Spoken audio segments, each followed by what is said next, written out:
Bonsoir à toutes et à tous. Quel plaisir de vous retrouver sur El Magharibiya pour ce nouveau numéro de Microscope. Soyez les bienvenus. Merci pour votre fidélité. La plus belle chose que puisse posséder un homme, une femme, un enfant, tout citoyen et citoyenne du monde, la liberté. La liberté en tout genre, la liberté d'expression, d'abord ça c'est très important, et puis la liberté d'exercer ses droits, la liberté de vivre dignement dans son pays. Nous allons parler des libertés et des droits.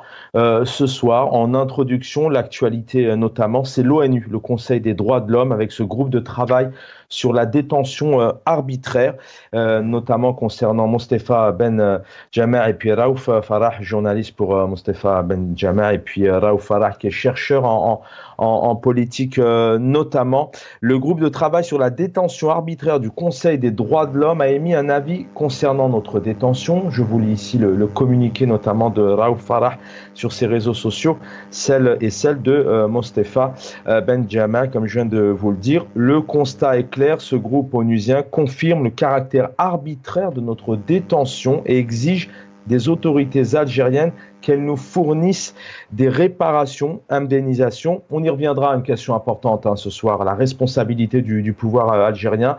Pourquoi est-il toujours dans le déni?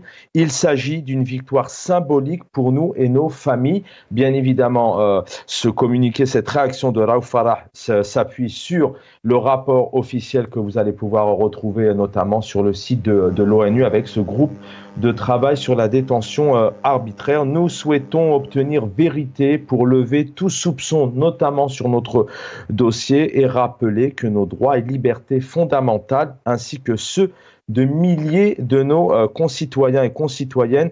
Il rappelle ici, et nous savons, plus de 200 détenus d'opinion, notamment dans les prisons algériennes. Certains n'ont jamais encore vu d'avocat, certains nous n'avons aucune information concernant leur dossier. Certains, malheureusement, passent énormément de temps en prison. Et puis après, on leur dit que vous êtes acquittés, vous n'avez jamais rien fait, aucune indemnisation derrière.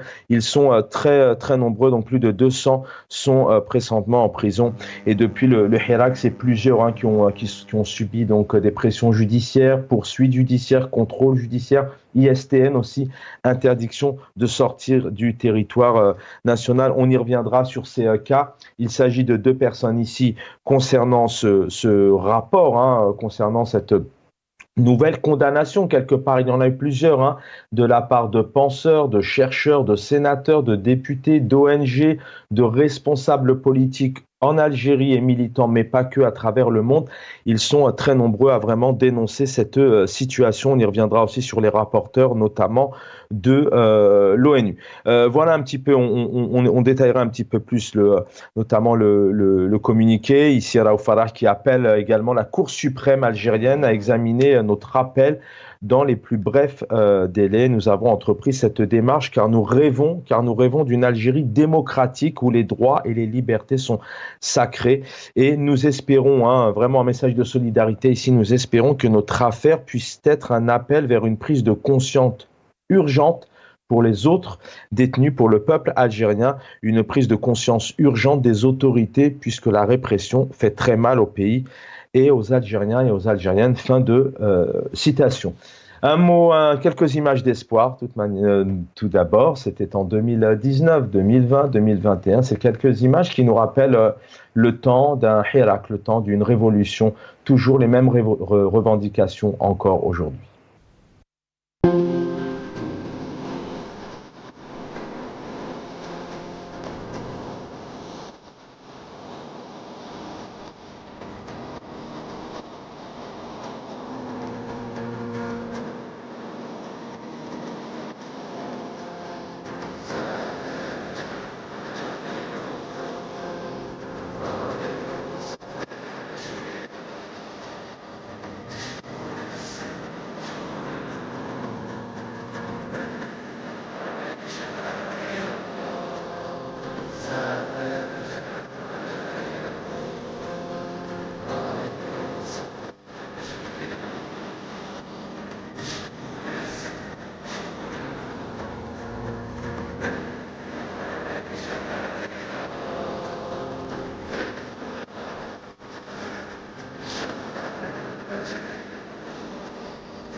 Voilà, des images qui font rêver, les 19h09. Si vous venez de nous rejoindre, nos invités ce soir. Bonsoir, docteur François Deroche. Merci d'être avec nous. Vous êtes président de Justice et Droit sans frontières. Bonsoir à vous, à vos téléspectateurs et à vos invités. Merci, bonsoir docteur. Merci de prendre du temps et merci pour votre fidélité. Une autre personnalité est avec nous, militant en politique de longue date. Samir Belatej, bonsoir. Bonsoir, cher Samir, bienvenue. Bonsoir, cher Fenen. Bonne soirée à vous, aux téléspectateurs et à votre honorable invité. Merci infiniment. Avant de vous donner la parole, on est en pleine période effervescente, en tout cas du côté du pouvoir toujours, puisqu'il n'y a aucune adrénaline, on ne sent vraiment rien, aucune effervescence autour du peuple algérien concernant ce 7 septembre. Je voudrais juste qu'on regarde cette actualité de jeunes, à nos confrères de Jeune Afrique, retirés de la présidentielle. Vous l'avez à l'écran, algérienne. Donc, Louisa Hannoun évoque des menaces et du chantage. Elle précise donc qu'elle a été exclue de manière, je cite, préméditée et exécutée par des procédés infâmes. Elle parle d'un échec total du dispositif numérisé d'intranet appliqué de façon chaotique dans les assemblées populaires communales, aggravé par l'absence de moyens humains et matériels combinés avec des défaillances répétitives épouvantables, dit-elle, de la plateforme numérique de l'autorité nationale indépendante des élections, donc l'ANI, alors au niveau du fichier électoral, alors que le président de l'ANI, Mohamed Chorfi, nous annonçait il y a quelque temps que l'Algérie avait dépassé des records pas possibles en termes d'organisation, de confiance, de transparence, d'intégrité sur l'organisation de scrutins tels qu'une présidentielle, donc a atteint des niveaux internationaux. Lors de l'annonce de son retrait, elle a tout de même aussi évoqué des conditions injustes, un cadre législatif antidémocratique et a affirmé refuser de faire partie d'une opération électorale qui ne consacre pas la liberté totale de candidature sans exclusion. Voilà, il était important de revenir parce que quelque part c'est en lien à partir du moment où peut-être on veut sortir un peu des sentiers battus, s'exprimer autrement, d'une certaine manière, on est réprimé. Je vais commencer avec vous, docteur François Deroche. Vous qui êtes président de cette ONG, de cette grosse association, Justice et Droit sans frontières, si je vous disais l'Algérie, d'abord d'un point de vue général, en termes de liberté, c'est un pays, c'est un pouvoir qui a été repris à l'ordre, parfois avec des messages assez forts, des condamnations, un pouvoir qui a été exhorté aussi de libérer ses détenus. Parfois, ce sont des militants qui crient notamment aux larmes de leur enfant. Comment vous pourriez qualifier aujourd'hui ce régime, notamment après ces 5 années d'un président qui nous dit qu'il n'y a pas de détenus d'opinion? On l'écoutera tout à l'heure. Premièrement, il faut faire le constat suivant, dire qu'aujourd'hui, il y a des gens qui sont des détenus d'opinion qui sont emprisonnés en Algérie. Détenus pourquoi? Parce qu'ils ont exprimé des opinions où ils ont exercé pacifiquement leur liberté et cet espace civique qui a été qui doit être ouvert à toute la société civile n'existe malheureusement pas sans entrave en Algérie. On peut dire que l'état de droit aujourd'hui en Algérie souffre un peu de cette défaillance. Et on pourrait dire également que depuis cette année, elle est très marquée parce que c'est l'année qui marque l'élection présidentielle anticipée au mois de septembre. Et puis on peut dire que 5 années après l'émergence du Hirak, ce mouvement pacifique qui a exigé l'état de droit et de la démocratie en Algérie, on peut dire que c'est le contraire qui s'est produit, c'est-à-dire que le pays, l'Algérie, et c'est dommage, c'est vraiment regrettable, connaît aujourd'hui un rétrécissement sévère d'un mouvement pacifique qui a exigé tout simplement l'état de droit et de la démocratie. On peut dire aujourd'hui ces libertés fondamentales qui sont normalement non négociables. Les libertés fondamentales, on peut négocier tout sauf cela, ne sont pas, depuis la révision de la Constitution en 2020 et certaines lois liberticides ont consolidé malheureusement l'autoritarisme, contrairement aux engagements internationaux de l'Algérie en matière de droits humains. Parce qu'en rappelant quand même que l'Algérie s'est engagée devant les nations du monde entier à s'ouvrir. Et puis, c'est le contraire qui s'est produit. Aujourd'hui, on voit une chape de plomb, si vous voulez, qui pèse sur cette autorité, sur cette société civile algérienne depuis 2019. Et que on va dire depuis 2019, les autorités algériennes n'ont cessé de condamner à des peines que toutes les organisations de défense des droits de l'homme qualifient de sévères, et pour des journalistes et des défenseurs des droits de l'homme, des militants des droits humains. Et aujourd'hui, on peut dire que vous savez, quand vous voulez vous débarrasser de votre chien, et pour le noyer, vous dites qu'il a la rage. Et aujourd'hui, malheureusement, on peut dire aujourd'hui, pour se débarrasser d'un militant un peu zélé ou qui défend les droits de l'homme, on peut dire aujourd'hui, ils appartiennent à des entités terroristes. Le problème, le terrorisme a bon dos dans ce cas. Et puis surtout, l'Algérie qui a multiplié les actions judiciaires arbitraires contre les organisations de la société civile. Ça, c'est absolument inacceptable parce que les syndicats, les médias doivent rester indépendants, mais surtout les juges, parce qu'une société sans juge, c'est une société... On va y revenir, docteur, bien évidemment. Je vais y revenir avec vous de la justice, puisque il est question de justice pour notamment obtenir ses droits et ses raisons, à condition effectivement qu'il y ait une réelle justice, et non celle du téléphone qui fait encore aujourd'hui énormément parler d'elle en Algérie.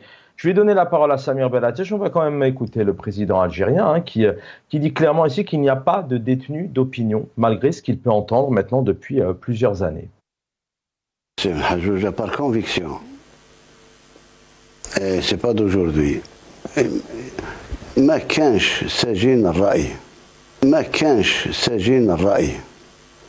تعطي رأي معاكس على الرأي نتاع السلطة ولا كذا تدخل هذا ما نهبطوش لهذا المستوى. ولكن اللي يمس بالأمن العمومي ويبغي يحتل الأمور بالدراع واللي يشتم ويجرح ويخلق بلبلة في البلاد، هذا ما هوش حرية تعبير. هذه حرية تخريب، حرية الشتم، حرية كلام، هذه ما تبقاش. أنا قلتها مرارا، الديمقراطية تتبنى بحرية التعبير الحقيقي، حرية التعبير. Samir Bellatech est avec nous, militant politique. Une réaction, Samir Bellatech, quand on entend le président algérien, et c'est pas le seul d'ailleurs, c'est un peu coutumier des anciens pouvoirs. Comment vous réagissez? Comment dire? c'est un peu dur à vivre en fait, parce que en tant qu'Algérien, militant, humble militant, hein, j'allais dire, mais militant politique et des droits de l'homme, je constate depuis des années une dérive autoritaire ou un état de fait qui fait que les institutions algériennes répriment la liberté d'expression, répriment le fait militant lui-même, interdit aux gens de s'exprimer, arrête les gens en masse dans des conditions qui sont effroyables. Et quand on est sur le terrain, c'est-à-dire le mot est bien pesé, c'est-à-dire qu'on effraie les gens, les familles, ils débarquent comme des cow-boys dans des villages ou des quartiers pour arrêter quelqu'un qui a posté une image sur Facebook, en fait. C'est un truc aussi banal que ça, en fait. Donc, on terrorise les gens et tout. Après, quand on entend un président, entre guillemets, président, puisque les Algériens ne l'ont pas élu en réalité, mais quand on entend les officiels dire qu'il n'y a pas de détenus politiques, qu'est-ce que vous voulez que je vous dise? J'ai un petit peu quand même la rage, une colère et une tristesse pour mes concitoyens algériens qui vivent une situation des droits de l'homme qui est très méchante à mon avis, et ils sont obligés de supporter ça jusqu'à la délivrance, j'allais dire. Inch'Allah bientôt. Inch'Allah bientôt. Qu'est-ce qui pousse, selon vous, ce genre de régimes qui sont classés autoritaires par un grand nombre d'analyses, d'observateurs venus un peu partout du monde entier en Algérie, effectivement? Les voix discordantes se taisent un peu aujourd'hui parce que vous l'avez évoqué à l'instant, hein, les raisons qui peuvent, on en citera quelques-uns effectivement tout au long de cette émission, mais qu'est-ce qui pousse aujourd'hui ce pouvoir tout de même qui est en place à... le peuple lui fait peur, Samir Belhatech, l'expression lui fait peur? Enfin, c'est une question fondamentale, j'allais dire. Je pense que le régime algérien est fondamentalement illégitime depuis 1962, puisque à la naissance de la République algérienne, à l'indépendance, ça a commencé par un coup d'État militaire contre la légitimité révolutionnaire, comme on pourrait le dire pour 1962. Ensuite, les régimes militaires se sont succédés depuis et ça n'a jamais changé à ce jour. Ensuite, il y a le décalage qu'il y a entre les autorités algériennes qui sont illégitimes et illégales, j'allais dire. Je pense que c'est un peu l'objet de notre émission aujourd'hui, et un décalage complet avec les aspirations du peuple algérien pour une démocratie, pour une vie digne dans leur pays, le respect des droits de l'homme, le respect de la volonté populaire, une république, j'allais dire, moderne, etc. Nous, on a affaire à un régime qui est dictatorial à l'ancienne, qui ne permet aucune liberté d'expression, aucune liberté d'organisation politique. Et il y a ce décalage, en fait, il y a un fossé énorme entre les Algériens, les aspirations du peuple algérien et le régime en place. Je pense qu'il est... moi, j'ai toujours dit que le régime en place est en fin de vie parce que on voit de plus en plus à quel point le régime, d'abord, il est en décalage avec le peuple, à quel point il perd le peu de légitimité qu'il avait déjà. Dans le temps, jusqu'à il y a quelques années, on disait comme ça, je pense que c'est un peu exagéré, mais il y a quand même de ça, il avait une sorte de légitimité liée à la révolution algérienne. Ils ont toujours dit que cet État, ce régime, il est issu de la révolution, il a cette légitimité. Et bien maintenant, il ne reste rien du tout de tout ça, en plus du fait que je pense qu'ils n'ont pas de solution politique, ils n'ont pas de moyens politiques pour gérer et administrer le pays et la population. Il leur reste le bâton et le canon de leurs armes pour assujettir tout le monde ou pour mettre tout le monde à genoux et s'imposer par la force. C'est tout, voilà. Restez avec nous, Samir Bellatesh. On va retrouver le docteur François Deroche. Juste avant, on va écouter ici le président Tebboune, le président algérien. C'est un mensonge du siècle, hein, dit-il à la presse, en parlant notamment des prisonniers, des détenus d'opinion, des prisonniers d'opinion. Mensonge du siècle. اولا المسجونين تاع الراي هذه اكذوبه القرن. ما عندناش مساجين تاع الراي. انا الانسان اللي يسب ويشتم وهذا يتعاقب بالقانون العام مهما كانت صفته. الحصانه موجوده الا المنتخب من طرف الشعب، النائب ولا العضو ولا الشمال وداخل قبة البرلمان فقط سيطرة. وحتى هذول ترفع عنهم الحصانة في بعض الأمور. صحيح. أنت الوظيفة تاعك ما يعطيكش حصانة باش تشتم فلان ولا تشتم الأمير عبد القادر ولا تشتم هذا ولا تشتم مؤسسات الدولة ولا مهما كانت صفتك. Voilà, on a tout de même une pensée pour nos confrères journalistes qui, malheureusement, pour le bien de l'opinion publique, ne reprennent pas le président en lui disant « Mais attendez, il y a des cas extrêmes. On a Mohamed Tajadid qui est poète et qui est en prison. Ils sont très, très nombreux à vouloir changer les choses. » Je vais revenir avec vous, docteur François Deroche. D'abord, je rappelle que vous parlez et vous comprenez l'arabe. Donc ça, c'est une qualité, c'est bien de le souligner. On a ici notamment Raouf Farah qui revient sur sa situation à lui, chercheur, celle de Mostefa, je le rappelle, Ben Jama, qui est journaliste. Docteur François Deroche, ici on a une nouvelle fois l'ONU qui confirme ce caractère arbitraire. Peut-être deux questions en une. On a un pouvoir algérien qui, coûte que coûte, n'arrive pas à assumer, n'arrive pas à mettre de l'eau dans son vin, essayer de comprendre ces détenus, qu'en est-il, qui ils sont, pourquoi, etc. C'est une première question. Et qu'est-ce qui fait que ces régimes, selon vous, parce que vous avez une ouverture à travers le monde, c'est intéressant de vous avoir, qu'est-ce qui fait que ces régimes qui sont tout de même en place depuis 1962, un peuple qui rejette ce système, sont toujours dans le déni et toujours s'engagent et emploient les mêmes méthodes de répression?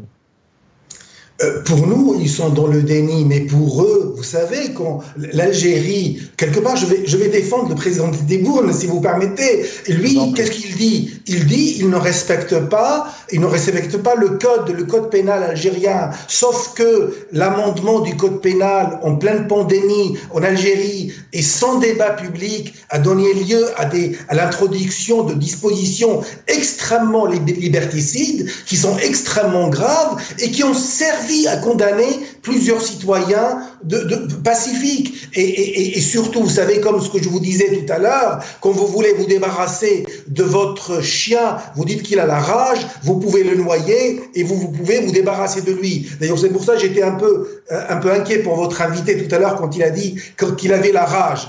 Donc, si vous voulez, effectivement, et surtout, quand on a élargi cette vague de l'accusation criminelle de terrorisme, parce que le terrorisme a bon dos, surtout l'article 87 bis, quand on respecte l'article 87 bis et on le met à toutes les sauces, ben effectivement, le président algérien peut dire qu'il respecte le droit. Sauf que le droit est aujourd'hui algérien, il est quelque part un peu liberticide, il est mobilisé, si vous voulez, contre des voies pacifiques, et puis surtout, l'adoption des amendements du code pénal en 2024 a été la goutte d'eau qui ne passe pas. Aujourd'hui, on ne peut pas dire que Brahim Lalmi, Mohamed Tajadid, ou Ihsan Al-Kadi, ou Mohamed Ghasmi, ou même Mohamed Baba Nedjar, et ce sont des gens qui sont des terroristes. Ce sont tout simplement des gens pacifiques. Aujourd'hui, ils sont en détention préventive depuis plusieurs mois, et ça, si vous voulez, ce n'est pas acceptable. Aujourd'hui, nous avons par exemple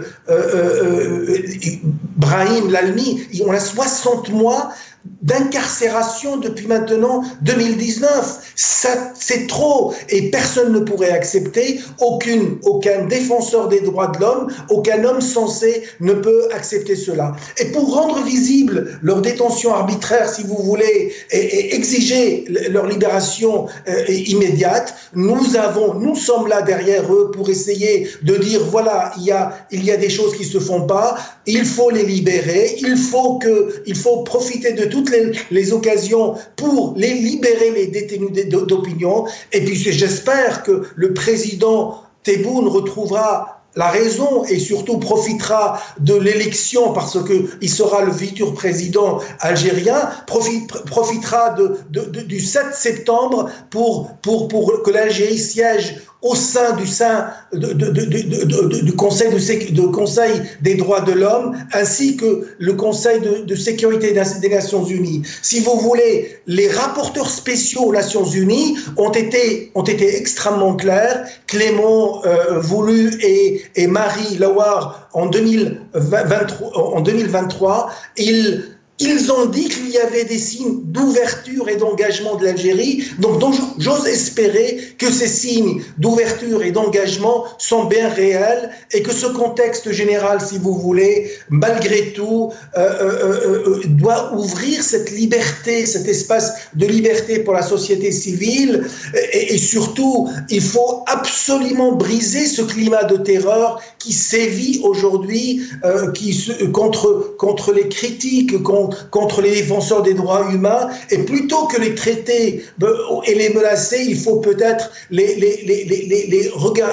écouter parce que ça ne peut que garantir l'intégrité et l'honneur de l'Algérie, cette nation qui est grande, qui est assez fière et qui aujourd'hui mérite une construction au sein de la société algérienne, construction saine, sur des bases saines, et surtout écouter les rapporteurs spéciaux des Nations Unies qui ont constaté, ce n'est pas moi qui le dis, ce n'est pas des organisations, ce sont des rapporteurs spéciaux des Nations Unies qui ont constaté des manquements majeurs en matière de respect des droits et des libertés fondamentales, et on peut dire aujourd'hui que l'acharnement judiciaire, malgré tout, se poursuit par le biais de multiples poursuites pénales contre les défenseurs des droits de l'homme et contre les défenseurs des droits humains. Et aujourd'hui, on peut dire s'attaquer au climat. Et je termine avec ça, de peur provoquée par une série d'inculpations pénales contre des associations, contre des syndicats, aujourd'hui ne peut que semer le doute et freiner l'avancée de l'Algérie vers d'horizons meilleurs. On va se poser cette question juste derrière. Un État sans justice est-il un État? Avant de redonner la parole à Samir Belatache avec nous, vous avez à l'écran, on va écouter ici le rapporteur Monsieur Voul sur la situation des droits. C'était en début de saison l'année dernière. Vous savez, si vous voulez, je veux vous dire, en allant en Algérie, je l'ai même dit, en allant, je ne pensais pas que je finirais ma mission. Je me disais que il y aurait un moment où on ne va pas se mettre d'accord, que le gouvernement n'accepterait pas que je rencontre, je discute. Mais j'ai rencontré des gens, j'ai discuté avec eux, il n'y a eu rien. Mais en allant, j'étais prêt, je disais à mon équipe qu'il se peut qu'à un moment donné, on décide de partir tout simplement parce qu'on aurait eu des rencontres ou des discussions que le gouvernement ne va pas aimer. Mais ce que je veux dire de surcroît, c'est que, vous savez, quand une victime ne demande pas à vous rencontrer, et lorsque vous-même, vous savez que vous allez dans un environnement difficile, vous devez faire attention. Quand une victime ne demande pas à vous rencontrer, parce que cette victime a la peur. Voilà. Ça, c'est très important. Elle a peur, évidemment. Qu'est-ce qui peut justifier? Mais pour moi, c'est ce que j'essaie de vous dire. Les victimes, ceux qui sont détenus, certains même ont refusé de me parler. Certains même ne voulaient pas me rencontrer en personne. Ils disaient non, on ne veut pas parce qu'on a peur. Pourquoi vous avez peur? Parce qu'on pourrait être accusé de tel. Et parfois, certains ont soulevé. Alors, on rappelle bien évidemment que l'Algérie a signé, vous le disiez tout à l'heure, docteur Deroche, a ratifié plusieurs textes internationaux sur les droits humain. Avec nous, Samir Belatesh, voilà, dans ce communiqué, enfin en tout cas dans ce texte qu'on peut lire notamment chez Raouf Farah, qui revient un peu sur ce groupe de travail sur la détention arbitraire, hein, qui est clair au Conseil donc, des droits de l'homme à l'ONU. On parle aussi d'indemnisation, de droits. Alors malheureusement, peut-être qu'on n'en est pas encore là. Ça sera aussi la même question pour le docteur François Deroche, qui, je rappelle, est président de Justice et Droits sans frontières. C'est un pouvoir qui est dans le déni, c'est une chose, qui n'assume pas. Mais est-ce que le problème, il est aussi vis-à-vis de cette justice les juristes, les avocats, les juges ne travaillent pas en toute liberté, donc ne sont limite pas sensibles à ce genre de dossier. De situation, pardon. Samir Belatesh. La situation de la justice dans notre pays, elle est tout aussi catastrophique que tout le reste. Ce que les Algériens appellent la justice du téléphone, notamment sur les questions liées aux droits de l'homme et aux questions politiques. Mais je pense que ça peut se généraliser, y compris sur le reste de la justice, notamment sur le droit commun, etc. Situation catastrophique, effectivement, comme tu viens de le dire, Chaban. Les juges n'ont pas la liberté de rendre ou de dire la justice. On leur a mis confiance et justement la loi. Encore moins les avocats n'ont le droit je veux dire l'espace, n'ont pas l'espace nécessaire pour faire leur travail de défense et d'aider la justice à bien faire son travail, etc. Depuis des années qu'on suit les affaires comme celle qu'on est en train de discuter aujourd'hui, puisque c'est l'exemple qui a été pris aujourd'hui, celui du chercheur Raouf Farah et du journaliste Benjama. Mais moi, personnellement, de mémoire d'homme, depuis les années 90 que j'essaie de suivre tout ça, j'ai suivi un petit peu les affaires qui sont passées. C'est une catastrophe sur toute la ligne, en fait. Les irrégularités sont énormes. Des cas de torture qui sont signalés devant les juges, mais qui ne sont pas pris en compte. Les avocats qui signalent énormément d'irrégularités et c'est pas pris en compte. Il y a même des avocats qui sont maltraités. Pardon. Certains ont été jetés en prison, d'autres sont menacés, d'autres subissent des pressions plus ou moins directes, etc., mais qui ont un impact direct sur leur travail parce qu'on leur fait peur. Notamment, il y a des femmes avocates qui ont signalé des pressions un peu bizarres et qui ont amené ces avocats à avoir peur, en fait. Il y a des gens qui les suivent, qui les surveillent, etc. Je ne vous parle même pas du cas d'un avocat qui était très engagé dans la défense des militants du Hirak et qui finalement a été assassiné dans des conditions qui restent à ce jour troubles, etc. Donc, effectivement, la justice, elle ne fait pas son travail. Ça se passe, je ne sais pas, moi, il faut lire. Je vois que le monsieur docteur de Roche est très informé. Ça, c'est bien, en fait, parce que plus rien ne se passe à huis clos en Algérie, parce que dans le temps, notamment dans les années 90, on a vu comment la situation des droits de l'homme était aussi catastrophique et tout, et ça se passait à huis clos. C'était très difficile de donner de l'information, etc. Et là, on voit bien qu'on est à une période, à une étape où le monde entier est en train d'observer ça. J'écoute le monsieur, il a tous les détails, il connaît toutes les affaires, etc. Parce que plus rien ne se fait à huis clos, et c'est tant mieux. C'est exactement aussi le sens qu'il faut donner à la décision ou à l'avis qui a été rendu par le Conseil des droits de l'homme ou le groupe de travail sur les détentions arbitraires. C'est-à-dire qu'ils savent tout, en fait. J'ai lu tout à l'heure le document, j'ai vu qu'ils ont détaillé l'affaire de A à Z et ils ont détaillé à quel point il y avait une panoplie d'irrégularités. De dysfonctionnement. Restez avec nous, Samir Belatesh. Absolument, absolument. Restez avec vous. Docteur François Deroche, je rappelle aussi que vous êtes médecin, vous êtes président de Justice et Droit sans frontières. Alors, on n'aime pas trop, mais bon, on peut en citer quelques-uns actuellement qui sont quand même derrière les barreaux parce qu'ils se sont exprimés. Mira Moknach, Kamila Naït Sliman, Mohamed Taferka, Karim Tabou qui est sous contrôle judiciaire. Mohsen Belabbas, pareil, Ali Belhadj qui ne peut même plus sortir de chez lui, juste une expression au sein de nos antennes et ça va pas. Toufir Belala qui est avocat, il y a le jeune danseur à Salas qui est pareil, Montajadit, Mohad Kasmi, Hassan El Qadi, entre autres, ils sont plusieurs comme ça. Le problème numéro un, c'est ce système, c'est la justice. Le 21 mai derrière, Abdelmajid Tebboune qui réunit les partis politiques et qui leur dit clairement sur Hassan El Qadi, il n'y a pas de problème. Et concernant Saad Bouarbak, qui est journaliste, oh mais attendez, je lui ai épargné de la prison parce qu'il est âgé. Mais quand on entend ça en 2024, ce que les Algériens attendent, c'est une justice, c'est un pouvoir qui ne répond devant jamais ses responsabilités. Il y a eu des morts sur les feux, la Covid, c'est un pouvoir face à lui-même, seul, et qui dirige tout comme il veut. Docteur François Deroche, comment vous analysez cette situation de la justice en Algérie? Écoutez, vous savez, quand on est un homme politique, on peut faire des excès, on peut, pour avoir quelques voix, faire des choses qui sont plus ou moins honorables ou pas honorables. Mais quand on est juge, c'est une fonction régalienne de l'État.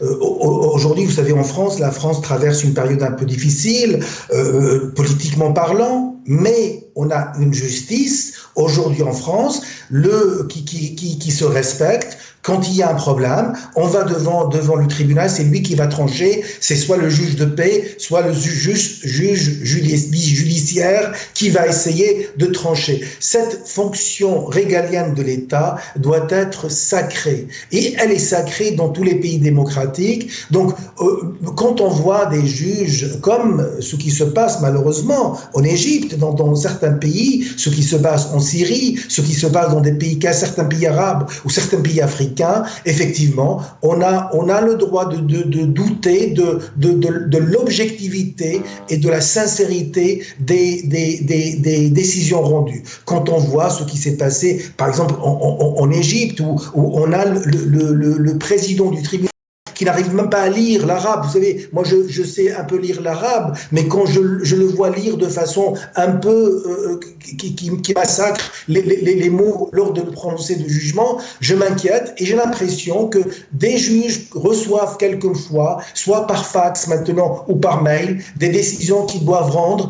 Alors moi, j'aimerais pas être à leur place. Alors, la justice doit être totalement indépendante, la justice doit être totalement objective et surtout la justice doit correspondre à une constitution digne de ce nom. Quand on parle de terrorisme, si vous voulez, le terrorisme, ça veut absolument rien dire. Le général de Gaulle, il était terroriste aux yeux des Allemands et il était héros aux yeux des Français. C'est-à-dire que nous avons le terrorisme, ça dépend avec quel prisme on voit les actes terroristes. Alors, le gouvernement algérien peut considérer que toute personne qui parle, qui a une opinion contraire à la leur, il est considéré comme terroriste. Ça, c'est regrettable. Ce n'est pas en tout cas le droit, ce n'est pas la liberté d'expression, cette liberté fondamentale qui est nécessaire pour faire avancer la société et qui est nécessaire pour la paix sociale et pour le développement économique d'un État. Samir Belhatech, posons cette question peut-être tout de suite à tous les deux. Tout de même, il y a un pouvoir qui exerce certaines méthodes en Algérie en termes de liberté, parce qu'on parle des libertés et même des droits d'ailleurs. Aujourd'hui, il y a des gros problèmes d'eau, par exemple. Avoir de l'eau, c'est un droit. Pouvoir se soigner, c'est un droit. Pouvoir avoir une éducation, une sécurité, c'est un droit. Il y a ce pouvoir en Algérie, mais il y a aussi, à l'extérieur, il y a des rencontres. On l'a vu dernièrement pendant ces 5 ans. Est-ce que réellement les choses peuvent bouger demain? Est-ce qu'il n'y a pas une sorte de complicité, de connivence entre d'autres chefs d'État? Est-ce que réellement ce genre de cris, notamment venant de l'ONU, je commence avec vous, Samir Belhatech, pour vous, est-ce que Ça reste positif, je pense que oui, mais vraiment, est-ce que ça pourrait demain porter ses fruits, ou alors c'est au peuple, seulement au peuple réellement de faire changer les choses comme il l'a fait à chaque fois en sortant? Je pense que le régime algérien, il agit et il évolue dans un contexte international qui est très particulier, je pense. Je pense que le contexte international actuel, et mondial et régional, fait que le régime algérien peut se permettre d'être on va dire, dans une illégalité comme celle qu'on est en train de constater, et il se sent dans l'intimité totale, en fait. C'est-à-dire qu'il peut faire ça. Le docteur Deroche a cité le cas égyptien, c'est la même chose. On sait qu'en Égypte, les questions des droits de l'homme, mais la situation est catastrophique. Les jugements sont totalement irréguliers, les peines sont lourdes, y compris des peines capitales contre des militants politiques et tout. Et le régime égyptien n'est absolument pas gêné dans ses relations, notamment avec les puissances occidentales qui, de notre point de vue, c'est aussi mon avis personnel, ces puissances internationales protègent ces régimes-là. Elles leur offrent une sorte de parapluie qui fait que on leur permet d'être dans l'illégalité totale de toucher aux questions, aux droits de l'homme des gens, aux droits fondamentaux des gens et tout, dans l'impunité la plus totale. Donc, effectivement, je pense que il y a cet effet-là international qui joue. Est-ce que ces décisions-là, le fait de communiquer comme on est en train de le faire avec un monsieur qui est français et qui vient de la société civile, je pense qu'il faut maintenir le lien entre le peuple algérien et les peuples qui l'entourent, et les peuples du monde entier, et notamment les peuples qui l'entourent, notamment les peuples du Maghreb et d'Afrique, notamment les peuples de la région des pays arabes, comme les Égyptiens. Ils sont en train de souffrir comme nous, en fait, on souffre. C'est à peu près la même chose, le même bâton qui nous frappe. Donc, il faut rester en contact avec eux et échanger avec eux, et essayer de construire avec eux des choses pour se protéger, se défendre. Et il faut faire la même chose avec les sociétés civiles occidentales, françaises et autres, avec qui il faut s'organiser. Pour moi, je pense que c'est très important. Ensuite, c'est aussi, à mon avis, je ne suis pas le seul à le dire, je connais des militants de chez nous qui le disent et qui le défendent, et qui disent qu'il faut aussi continuer à travailler avec les instances internationales, puisque l'Algérie, les autorités algériennes se prétendent démocratiques, prétendent respecter les engagements qu'elles tiennent avec vis-à-vis des instances internationales et toutes sortes de communautés à l'international. Donc, il faut essayer de jouer sur ça et faire pression et dire l'Algérie, elle a ratifié des résolutions, elle a ratifié des textes qu'elle se doit de respecter. C'est un droit primaire, c'est un droit fondamental que de jouer sur ça, c'est de dire nous avons le droit à respirer, nous avons le droit de respirer de l'oxygène. C'est la moindre des choses, en fait. La même chose pour les droits de l'homme, pour nos droits politiques, etc. Donc, ça joue. Merci. Merci Samir Belateche. On termine avec vous, docteur François Deroche, sur cette question. Il y a tout de même un certain protectorat. Alors vous allez me dire, c'est aussi de la diplomatie, puisque les États aussi, entre l'ingérence, l'immersion, n'ont pas trop envie de se positionner. On l'a vu dernièrement, quand Emmanuel Macron a débarqué avec une délégation de 90 personnes, où de très loin, il s'est exprimé sur les détenus, et vraiment de très très loin. Une réaction là-dessus, puis alors, comment le peuple algérien, selon vous, avec aussi votre vision d'extérieur, comment on arrive à démanteler ou à vivre mieux et libre et autrement en tout cas? Écoutez, tout d'abord, qui a libéré l'Algérie? Ce ne sont pas les puissances étrangères, ce sont les Algériens eux-mêmes qui ont, en fait, le prix était très cher, payé 1 500 000 morts, mais ils ont libéré l'Algérie ce sont les Algériens eux-mêmes qui ont œuvré pour la libération de l'Algérie après la colonisation, après 132 ans de colonisation. Et je dirais que normalement, ce travail revient aux Algériens. Il y a différentes façons de faire les choses. Bien sûr, je ne dis pas qu'il faut complètement occulter ce qu'on appelle la communication extérieure et puis le soutien des organisations internationales. Ce n'est qu'un problème de communication pour pouvoir parler des actions qui sont faites. Mais je m'adresse à tous les intellectuels, à tous les avocats, à tous les juges.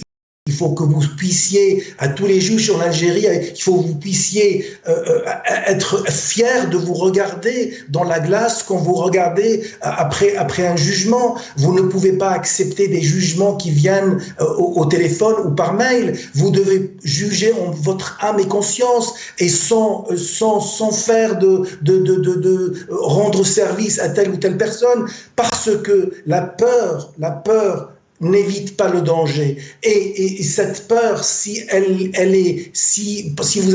vous avez peur pour perdre votre place, ben écoutez, quelquefois il faut plutôt mourir plutôt que de vivre comme ça, humilié, et ne pas faire les choses comme on doit les faire. Et donc les Algériens doivent écrire, doivent avancer, doivent défendre tous les prisonniers politiques, parce que, comme je vous l'avais dit au départ, il y a des choses sacrées, il y a des libertés fondamentales auxquelles on ne doit pas toucher. Et quand on touche une seule personne, parce qu'on va le priver de liberté, il faut que tous les Algériens, comme un seul homme, se lèvent, descendent dans la rue pour demander sa libération. Merci, docteur, sur ces belles paroles, et on l'a vu en images, hein, et vous en faites partie, Samir Belhatach, de cette révolution, de ce Hirak.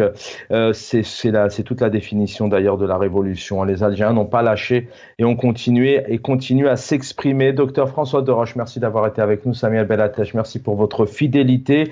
Dans quelques instants, l'édito de Jamaldine Benchenouf, juste derrière, c'est Salim Salhi pour El Homme. Vous avez rendez-vous avec Mohamed Bachouch, qui revient notamment sur les 54 engagements soi-disant totalement tous réalisés par le président algérien Tebboune. Et puis juste derrière, c'est Lotfi Double Canon, mon ami, qui vous ouvre l'antenne. Merci à l'équipe en régie. J'aurai le plaisir, je l'espère, de vous retrouver demain soir à la même heure. Bonne soirée.